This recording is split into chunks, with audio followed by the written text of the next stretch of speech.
Bom dia, pessoal, tudo bem?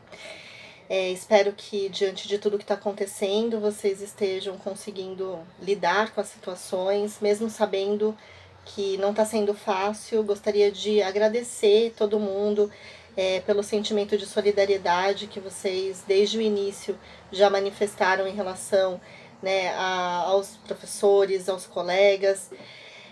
Considerando inclusive, né, que não é possível para todo mundo acompanhar esse nosso diálogo, que a ideia é que ele se estabeleça não como uma forma de substituição das aulas ou de continuação do semestre propriamente dito, sendo bom lembrar, né, que tanto no departamento de História, como vocês mesmos me passaram, quanto na própria Faculdade de Educação, existe um posicionamento totalmente contrário, né, a essa substituição, a essa transposição para o ensino à distância, né, das disciplinas desse semestre. E como eu comentei com vocês, eu concordo plenamente com esse posicionamento. No entanto, as diretorias, as chefias dos departamentos orientaram, né, que os docentes se comunicassem, estabelecessem com as suas turmas algum tipo de diálogo e dessem continuidade a alguma reflexão, a algum contato. E é por isso que ao longo dos últimos dias, né, da semana passada para cá, eu entrei diversas vezes em contato com vocês para a gente pensar juntos em maneiras de manter esse contato e, em alguma medida, dar continuidade, sim, né, ao que nós tínhamos proposto para o semestre. Lembrando que aqui o objetivo não é substituir as aulas, né, e não vai haver nenhum tipo de cobrança ou de exigência em relação ao acompanhamento desses vídeos ou dos áudios ou daquilo que nós entendermos que é viável. Ao mesmo tempo que, havendo a normalização das atividades, todo o semestre vai precisar ser repensado, né? No entanto, pensando na formação de vocês e naquilo que eu posso oferecer e que vocês estejam dispostos também a estabelecer enquanto troca, nos colocamos então aqui para dar continuidade, né, em alguma medida, a essas atividades do semestre. Vocês vão perceber, como já devem ter percebido pelo primeiro vídeo de teste que eu mandei, que eu não sou, né, uma expert no assunto, tanto que eu gravei o vídeo na vertical, porque assim conseguia me ver melhor e tudo mais. No entanto, né, como o Arthur comentou, o vídeo na horizontal ele é mais adequado. E é nesse sentido que eu já virei a câmera e estou me adaptando, né, com esse novo formato. Vocês vão perceber também que o cenário é um cenário, né, de casa. Eu tô aqui no quarto dos meus filhos, pedindo para todo mundo ficar quietinho, mas pode acontecer de aparecer alguém aqui em qualquer momento ou a gente ouvir vozes, mas eu acredito que isso também seja parte desse contexto, né? Enfim, tô feliz de poder ter essa comunicação com vocês e também espero que a gente com isso possa ver se de fato vale a pena, o que vai ser possível a gente dar continuidade.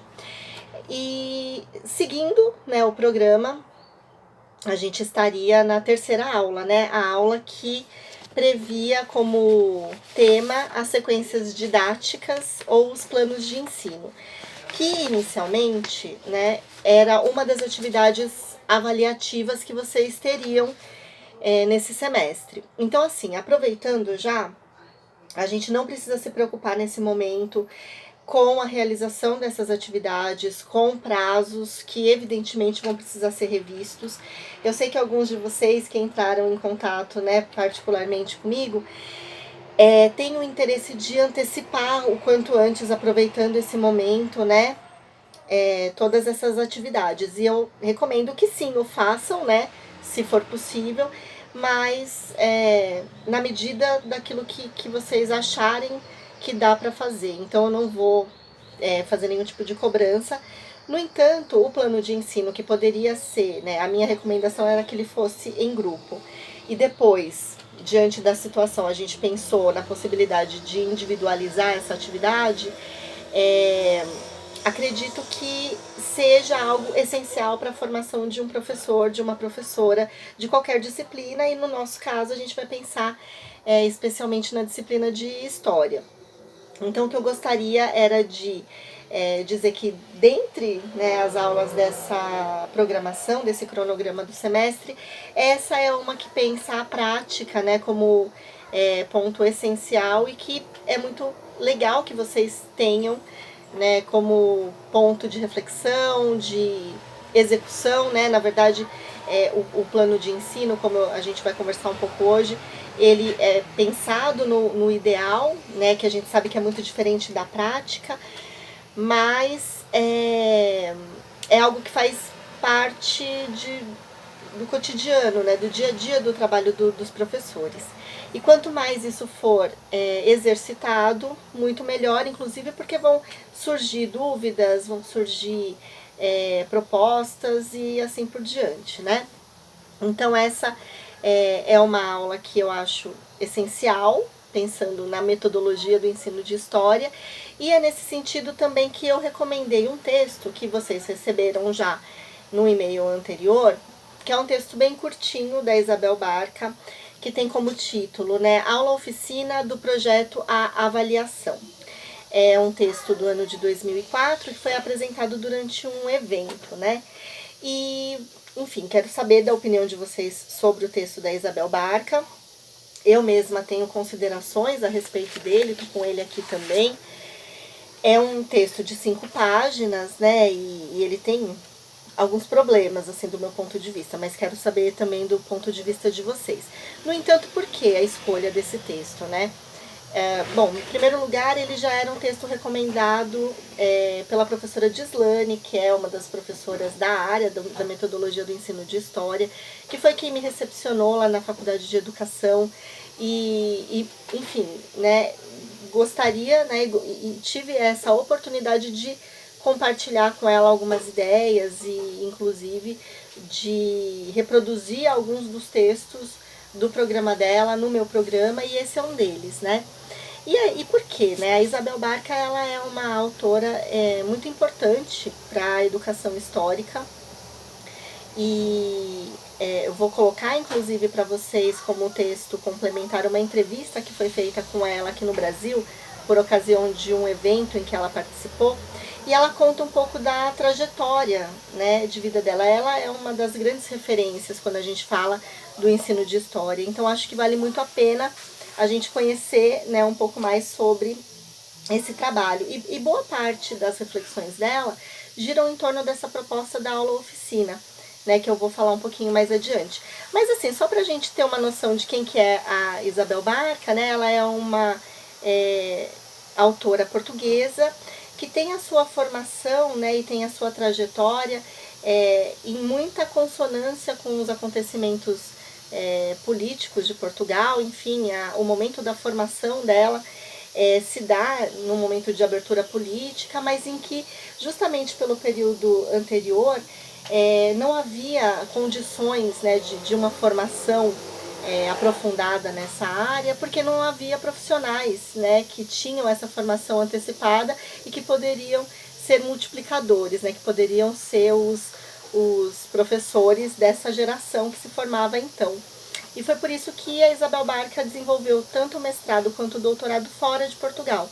Então, o mestrado dela foi nos Estados Unidos, o doutorado foi na Inglaterra, e foi nesse estabelecimento de diálogos, né, nesses outros espaços, que ela foi avançando nas suas reflexões, e teve posteriormente, quando retorna a Portugal, um papel muito importante, né, institucional na implementação de políticas educacionais, e principalmente nessa área da formação dos professores, né? Então, essa área do ensino de História ou da educação histórica acaba tendo a Isabel Barca como uma importante personagem, né? E a ideia também de colocar, inclusive, essa entrevista como um texto complementar para vocês é porque na aula, né, que nós tivemos, a última aula que nós tivemos, falamos justamente sobre o papel, né, dessas narrativas e da importância de se valorizar né, as trajetórias dos professores para a gente compreender um pouco mais sobre essa profissão, sobre essa área de atuação. E nesse caso é uma entrevista que eu considero simples, né? Enfim, ela foi publicada numa revista, mas ela tem ali a característica de pergunta e resposta, é centrada na vida profissional e intelectual da autora, mas para nós, né, não é, por exemplo, uma entrevista de história de vida, mas poderia ser. Então, imagino o quanto, né, ela não teria a dizer, o quanto nós não compreenderíamos ainda mais tudo aquilo que ela vem produzindo a partir dessa história de vida dela. De qualquer maneira, vale muito a pena a leitura, porque ela elucida, inclusive, alguns dos pontos que a gente tem nesse texto, né, que foi recomendado para a leitura de vocês. E nesse texto, que tem como centro, né, a ideia da aula-oficina, antes a Isabel Barca, ela anuncia alguns tipos de aula, né?